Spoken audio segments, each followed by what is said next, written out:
Wow beautiful sunset ថ្ងៃទី30 floating village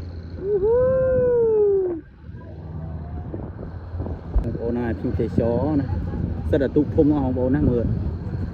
ទូកធំណាថ្ងៃលិចណោះមើលសិតតែទូកធំបងប្អូនហើយនេះហើយខ្សែទេសចរបឹងទន្លេសាប floating village sunset មិនได้រឿងអាស្មៅរឿងស្មោករឿងអីរឿងអត់ទេខ្ញុំអត់ដូចគេបងបាទតាំងពីដើមមកខ្ញុំអត់ប៉ះពាល់អាខុសច្បាប់ទេ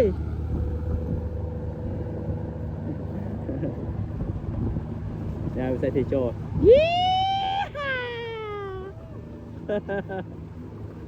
Happy New Year អូខេបងប្អូនខ្សែទេសចរទូបាក់នេះបត់ណាសម្រាប់ខ្ញុំ